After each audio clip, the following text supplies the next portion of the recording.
Donc nous allons commencer la troisième partie sur les cours sur les environnements continentaux par les environnements lacustres. Alors ces environnements lacustres, qu'est-ce qu'un lac? En fait un lac c'est une rétention d'eau douce à salée qui a plusieurs caractéristiques. Tout d'abord c'est une rétention d'eau, donc il faut un creux topographique qui va accumuler cette eau et qui va être souvent une zone de rétention temporaire de l'eau. Donc cette eau va arriver par un drainage sous forme fluviatile, notamment ici, vous avez l'arrivée de l'eau qui va s'accumuler dans le lac Léman, et puis ressortir ici par ce qui va former ensuite le Rhône pour aller jusqu'à la mer Méditerranée. Alors ces creux topographiques, il y en a plusieurs types, qui ont donné donc plusieurs types de lacs. Vous avez les dépressions creusées par un glacier, comme le lac Léman que je viens de vous montrer en Suisse. Vous avez des dépressions sur des cratons, donc c'est des zones légèrement dépressionnaires sur des grandes géométries assez stables, que sont les cratons, comme ici, en Australie. Donc vous avez ici cette zone d'accumulation, cette petite dépression. Vous avez des dépressions par activité tectonique, comme vous pouvez avoir notamment le lac Albert ici en Ouganda. Vous avez des grandes fracturations de la croûte qui vont former un alignement dans ce cas-là de lacs dans ces dépressions tectoniques. Et puis vous avez des dépressions type caldeira volcanique ou cratère d'impact, comme le Crater Lake des États-Unis ici. Donc vous avez une caldeira volcanique qui du coup, du fait d'une activité qui va être assez faible, va permettre une accumulation d'eau dans sa caldeira. Alors comment ça marche un lac? C'est vraiment très très simple. Vous avez la dynamique d'un lac qui va être fonction de l'apport d'un côté et de l'export de l'autre. Alors, l'apport et l'export d'eau, bien sûr. Donc c'est assez simple, sa dynamique va complètement être dépendante de quelle quantité d'eau on va apporter, soit de façon saisonnière, soit continue au cours de l'année, et l'export, pareil, qui va être soit plus ou moins influencé par les saisons. L'apport, ça va être principalement par ruissellement dans le bassin versant, donc il pleut, ça va ruisseler dans le bassin versant, et puis vous allez avoir, soit ça va arriver directement dans le lac, le bassin versant direct du lac, soit dans le bassin versant à plus grande échelle, où vous allez avoir des écoulements par des rivières, ou des écoulements souterrains d'ailleurs, les deux sont potentiels, qui vont arriver par un flux canalisé directement dans le lac, comme par exemple tout à l'heure dans le lac Léman. Et puis l'export, il va se faire principalement sous deux formes. Soit vous avez un export par une rivière, un exutoire, comme par exemple le Rhône pour le lac Léman précédemment observé, soit par évaporation, et notamment dans les environnements où il fait très très chaud, l'évaporation va être extrêmement importante. Et c'est cette dynamique hydrologique qui va conditionner le niveau du lac et sa chimie. Là vous voyez le niveau du lac Powell, extrêmement bas. On peut voir ici que c'est son niveau maximal, en tout cas, qui est le plus régulièrement observé, qu'il a laissé une trace.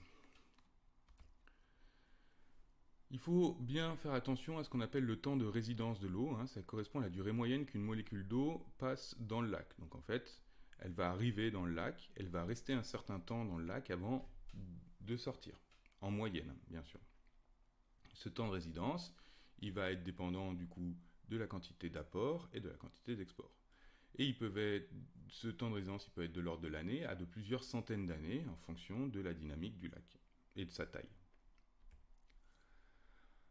On va avoir deux grands types de lacs ou bassins. Les lacs endoréiques sont des lacs à déficit hydrologique qui ne permettent pas d'alimenter un exutoire, qui soit temporaire ou pérenne. Donc, en fait, c'est des lacs dans des bassins, on va dire, fermés, qui ne vont pas avoir d'exutoire. Et dans ce cas-là, ça va être l'évaporation qui va assurer la totalité de l'export d'eau.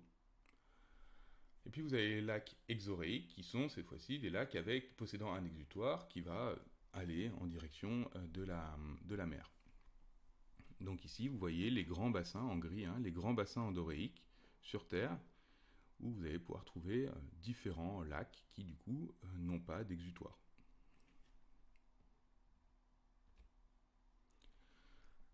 Alors un lac à fort apport d'eau sera composé d'eau douce. Tout simplement parce qu'on a tellement d'eau que l'on va diluer très fortement les ions qui composent les eaux du lac. Par contre, les lacs sous forte pression d'évaporation vont avoir un faible export de leurs ions et donc ils vont être très salés, comme le Grand Lac Salé aux États-Unis, dans l'Utah. Donc, comme vous avez beaucoup d'évaporation, hein, c'est très désertique, notamment dans cette région-là.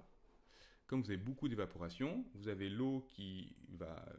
Vous avez accumulé vos ions qui ne vont pas s'en aller par un exutoire, et l'eau va, elle, s'évaporer, et vous allez concentrer vos ions, ce qui va vous donner un environnement salé. C'est pour ça qu'on trouve principalement nos lacs salés dans les bassins endoréiques, mais ce n'est pas exclusif. Hein.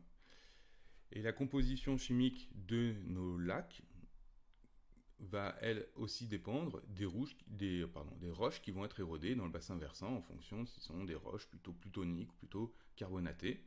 Et donc on va avoir aussi cette influence extrêmement importante de notre bassin versant. Mais ça va être principalement la dynamique hydrologique qui va avoir un fort impact sur le fait que notre lac est plutôt salé ou plutôt d'eau douce. Alors il faut bien se rendre compte que notre lac n'est pas une masse d'eau figée, homogène, qui ne bouge pas. En fait, c'est un système qui a une dynamique interne qui va être principalement influencée par deux paramètres, qui vont être principalement la température et l'action du vent. Et donc, on va avoir une organisation verticale de nos eaux dans le lac. Cette organisation, elle est décrite ici. Elle est liée notamment à la dynamique de température, avec la zone de transfert d'énergie par le Soleil dans la partie supérieure, et puis les zones les plus profondes qui vont, elles, pas avoir cette source d'énergie par le Soleil, donc des eaux plus froides. Et donc, on appelle épilimnions les eaux de surface, qui sont les eaux superficielles, hein, qui sont réchauffées par le Soleil. Et vous avez la zone dite hypolimnion, qui sont les eaux de profondeur qui restent toujours froides. Donc qui correspondent donc à cette zone ici, des eaux froides, par rapport à cette zone ici, des eaux chaudes. Puis vous avez une zone de transition entre les deux. C'est la zone entre les eaux chaudes et les eaux froides qu'on appelle la thermocline. Thermocline, pourquoi? Parce que quand on regarde dans une coupe de température ici le long du lac, c'est la zone où on va avoir une forte pente, qu'on appelle une cline. Et là, c'est une forte pente de température, un passage vers des eaux froides, des eaux chaudes vers des eaux froides, hein, une forte pente dans notre courbe. Et donc, c'est ça, cette zone-là, c'est la thermocline. C'est donc une zone dans laquelle la température varie fortement verticalement. Elle peut varier au cours du temps, en profondeur, cette zone-là. Et cette thermocline, elle est appelée aussi, dans les lacs, métalimnion. Donc c'est la zone de transition entre l'épilimnion et l'hypolimnion. Et donc on va avoir cette organisation thermique, cette stratification thermique verticale qui peut isoler fortement nos eaux profondes de nos eaux de surface. Il peut ne pas y avoir ça va limiter les transferts entre ces différentes parties. Les eaux ne vont pas se mélanger. Et d'ailleurs, le vent va jouer sur ces paramètres-là. S'il y a beaucoup de vent, il va avoir tendance à remélanger plus fortement. S'il y a peu de vent, moins mélanger. Et aussi jouer sur la température de surface. S'il y a beaucoup de vent, on va avoir nos eaux de surface qui vont être plus mélangées et on va avoir tendance à être plus froides. La thermocline, qui est extrêmement importante dans la dynamique de notre lac, va varier en fonction des saisons. Alors c'est assez simple, on va avoir des mélanges qui vont s'effectuer avec les refroidissements à l'automne, où vous allez avoir les eaux de surface qui vont plonger, parce qu'elles vont devenir plus froides que celles du fond. D'accord? Donc avec le temps en plein été, les eaux de profondeur vont avoir tendance à être froides, plus froides que la surface, mais vu que les eaux de surface au cours de l'automne ont tendance à refroidir, elles vont avoir tendance à devenir plus fraîches que celles qui sont en profondeur, qui sont assez fortement isolées de la surface, c'est ce qui va avoir tendance à mélanger nos eaux, hein. Donc elles vont plonger parce qu'elles sont devenues plus froides. Ça va avoir tendance à remélanger notre système. Lorsqu'on va arriver en hiver, on va avoir les eaux de surface qui peuvent geler, hein, si on est à assez haute latitude. Et on va avoir nos eaux de surface qui vont avoir tendance à être plus froides que nos eaux de profondeur. Et une dynamique assez faible de notre lac. Lorsqu'on va passer au printemps, on va avoir de nouveau un mélange qui va s'opérer. Et lorsqu'on passe en été, nos eaux de surface vont fortement chauffer. Et elles vont être isolées des eaux plus profondes. Donc au cours d'une année, on va avoir une dynamique qui va être dominée par la température dans notre lac et qui va ainsi nous permettre de mélanger ou d'isoler les différentes couches d'eau. Il faut bien se rendre compte que l'arrivée d'eau froide par des affluents aussi, hein, donc par des rivières, peut aussi avoir une influence sur la dynamique de notre lac. Donc si vous êtes dans une zone où vous avez une rivière qui apporte énormément d'eau froide, elle va perturber la dynamique dans cette zone-là du lac et créer une autre couche avec une température différente et donc ainsi influencer sur le brassage vertical thermique. Le vent va avoir aussi une très forte importance dans les régions en tout cas où il y en a, parce que si on a un vent fort et continu, hein, qui va surtout dans une direction, il va avoir tendance à déplacer les masses d'eau, comme ici, à pousser les masses d'eau de surface, ce qui va créer un déséquilibre. Donc on va avoir une accumulation d'eau plutôt sur un côté, et du coup on va avoir une remontée des eaux profondes pour compenser le déséquilibre, ce qui va avoir tendance à créer un mouvement convectif. Ce mouvement convectif est extrêmement important dans la dynamique du lac parce qu'il va remélanger nos eaux de notre lac depuis les eaux du fond vers les eaux de surface. Extrêmement important, tout simplement parce que on va avoir les eaux de profondeur qui vont avoir tendance à être plus riches en divers nutriments et en matière organique que les eaux de surface où vivent notre plancton, quel qu'il soit, notamment ceux qui sont et nos algues, ceux qui sont influencés par la photosynthèse, qui donc préfèrent vivre à la surface et qui vont consommer l'ensemble de ces nutriments. Donc en remélangeant, en fait, on recycle notre système, ce qui va dynamiser l'activité biologique. Alors, on va avoir un autre phénomène qui va être extrêmement important, ça va être ce qui concerne l'état trophique du lac et les anoxies de fond qui peuvent se mettre en place.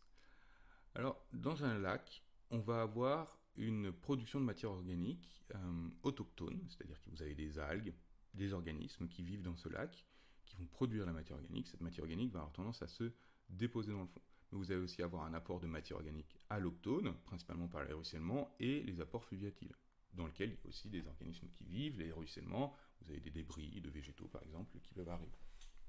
Dans un lac dit oligotrophe, vous allez avoir une faible concentration en nutriments et ça va être un lac qui va être plutôt pauvre en matière organique.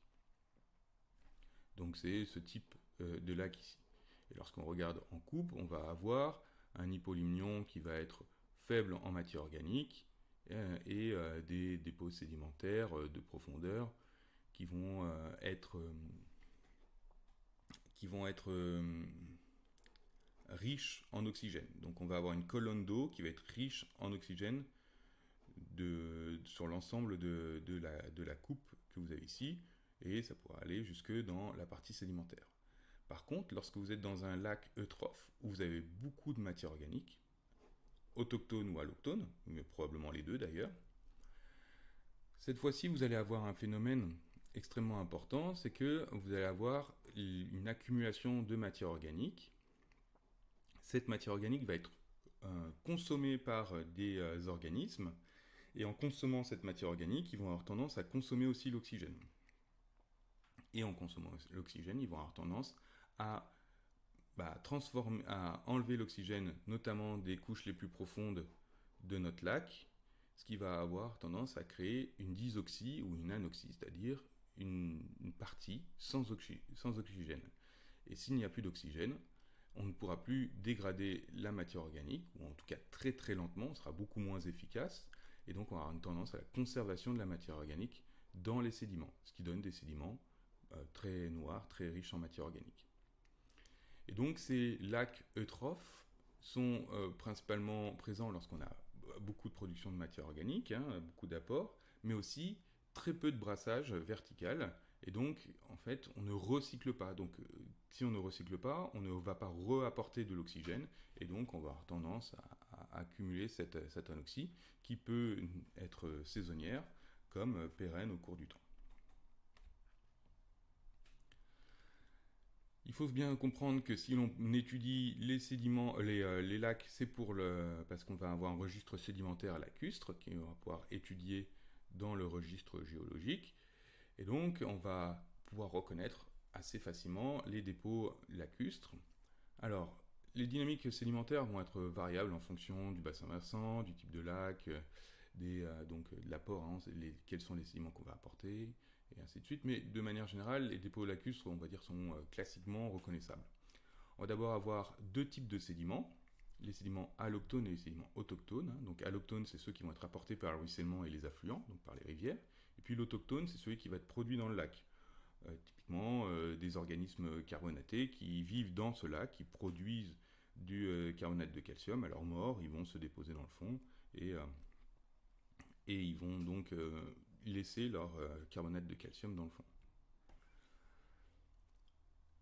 Alors, lorsque vous avez un lac à dominante détritique, c'est-à-dire avec beaucoup d'apports détritiques depuis le bassin versant, et notamment par les rivières, vous allez avoir la formation, très souvent, d'un delta. Donc, c'est la zone où la rivière vient plonger dans le lac, va former un delta, c'est une zone d'accumulation de sédiments. Cette zone d'accumulation de sédiments va avoir tendance à créer des dépôts de turbidites, dont on reparlera plus tard, des dépôts de turbidites vers le fond, donc c'est des accumulations de sable qui vont dévaler la pente pour s'accumuler vers le fond. Et puis vous allez avoir aussi des redistributions de ce matériel accumulé dans le delta vers les bords, qui va vous créer des rives qui pourront être sableuses, par exemple. Vous allez avoir une granulométrie plus grossière quand vous êtes proche du bord, et puis beaucoup plus fine quand vous êtes plus vers le centre, tout simplement parce qu'il y a un gradient de transport d'énergie. Donc plus vous éloignez de la zone d'apport, et plus les gros grains vont avoir tendance à ne pas être transportés, et simplement les parties les plus fines vers le centre du lac. Alors vous allez avoir plutôt des lacs oligotrophes d'altitude dans les environnements glaciaires ou des zones à fort apport hydrologique. Ici vous avez beaucoup de matériel qui arrive, vous avez donc plutôt un fort apport hydrologique dans ce type de lac. Puis vous avez les lacs dits à biochimie dominante. Cette fois-ci, ça va être le sédiment qui va s'accumuler dans le lac va être dominé par la production physico-chimique de carbonate, d'évaporite, donc par sursaturation. Par exemple, vous avez un lac salé dans lequel l'évaporation va dominer.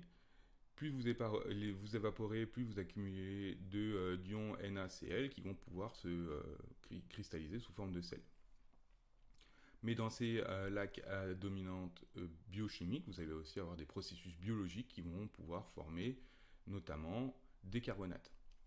Donc ces carbonates, ça va être formé principalement par des cyanobactéries, donc des charophytes, qui sont des plantes, des gastropodes, des bivalves, des ostracodes. Mais vous allez aussi avoir de la silice, notamment par les diatomées. Et dans ce cas-là, on va former un type de roche qu'on appelle diatomite, qui est très couramment retrouvé dans les formations lacustres. Vous allez aussi avoir d'autres types de sédiments qui vont être retrouvés, qui vont être dits bio-induites, comme les stromatolites ou les zoolites, où cette fois-ci l'activité biologique ne cristallise pas au sens strict du terme le carbonate de calcium, mais c'est parce qu'ils sont présents que l'on va avoir cette accumulation de carbonate de calcium. Et puis vous pouvez avoir aussi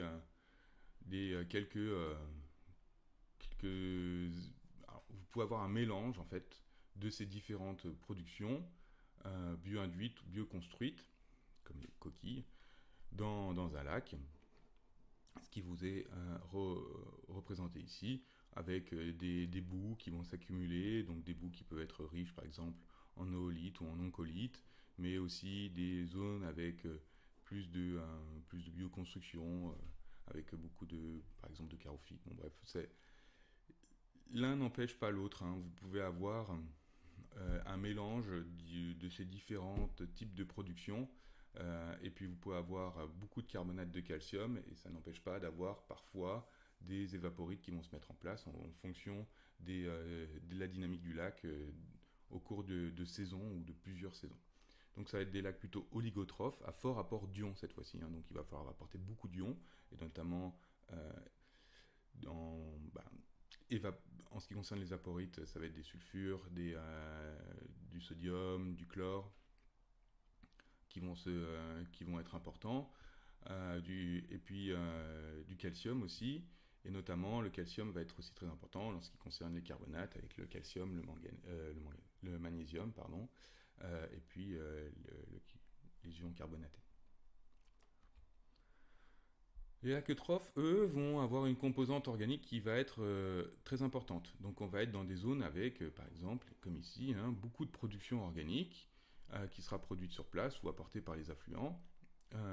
Et dans ces lacs, on va avoir souvent la matière organique qui va se mélanger avec le sédiment, ce qui va avoir tendance à former, hein, des tourbières, par exemple. Donc vous avez grosse production organique plutôt dans des faibles colonnes d'eau. Attention, c'est pas pour autant, si vous avez des lacs qui sont plutôt profonds, vous pouvez avoir aussi le fond vraiment du lac qui va être anoxique. Donc il faut bien faire attention. Les trois grands types de lacs que je viens de vous montrer, où vous aurez des sédimentations qui sont différentes, en fait ne sont pas incompatibles de pouvoir des intermédiaires entre ces différents grands types-là. Comment on fait pour reconnaître des dépôts lacustres dans le registre sédimentaire? C'est assez simple pour la plupart. Souvent, ça va être des dépôts qui vont être très fins. C'est pas exclusif, hein, mais souvent, ça va être des dépôts qui vont être très fins et qui vont être enregistrés sous forme de lamines infra-annuelles. Donc là, vous voyez, hein, des toutes petites lamines qui sont extrêmement fines. Ces lamines, elles peuvent être appelées varves. Ça dépend des types de lacs, ça dépend comment elles sont organisées. Mais souvent dans les lacs, notamment les lacs alpins, on va appeler ça des varves. Donc ça va être des lamines saisonnières qui vont être plus ou moins riches en matière organique. Et donc un des points qui va être important là-dedans, c'est que ces lamines vont enregistrer des dynamiques climatiques, donc par exemple les fluctuations hydrologiques ou des contenus fossiles, par exemple des pollens qui vont marquer les saisons. Mais on peut aussi avoir dans ces lamines très fines un enregistrement de la dynamique tectonique locale, hein. Donc notre lac va subir des jeux tectoniques et va changer à certains moments de profil dans son bassin versant, de profondeur et ainsi de suite. Donc ce sont d'excellents registres sédimentaires en ce qui concerne la paléoclimatologie pour le quaternaire et l'archéologie. C'est aussi de bons registres pour des périodes plus anciennes, mais on va dire que souvent elles sont moins exploitées, elles sont plus difficiles à exploiter, et elles sont moins exploitées parce qu'il faut déjà reconnaître le lac dans une coupe, mais vous pouvez trouver, hein, des dépôts lacustres très anciens, et notamment vous verrez dans le TD des dépôts qui vont être extrêmement anciens et qui apportent des informations sur les dynamiques climatiques au cours du néoprotérozoïque. Pour conclure sur les systèmes lacustres, ce sont des systèmes qui sont alors à des échelles, hein, variables. Ça dépend de la taille de notre lac, hein, ça peut être tout petit comme ça peut être extrêmement grand. Ce sont de très bons registres sédimentaires et paléontologiques, notamment pour les reconstructions paléo-environnementales et paléoclimatiques. Mais il faut bien se rendre compte qu'un lac, il y a aussi c'est complexe. Il y a énormément de paramètres qui peuvent rentrer en ligne de compte. Vous avez la dynamique dans la colonne d'eau, la dynamique d'apport, la dynamique de production, la dynamique organique, hein, la dynamique chimique du lac, la dynamique hydrologique. Donc c'est tout un tas de facteurs très différents qui peuvent influencer sur le résultat final, à savoir l'organisation de nos sédiments. Et donc, il est nécessaire, quand on observe le registre sédimentaire à la fin, de bien avoir conscience de l'ensemble de ces paramètres qui vont entrer en ligne de compte. Dans la prochaine vidéo, nous traiterons des environnements, cette fois-ci fluviatiles.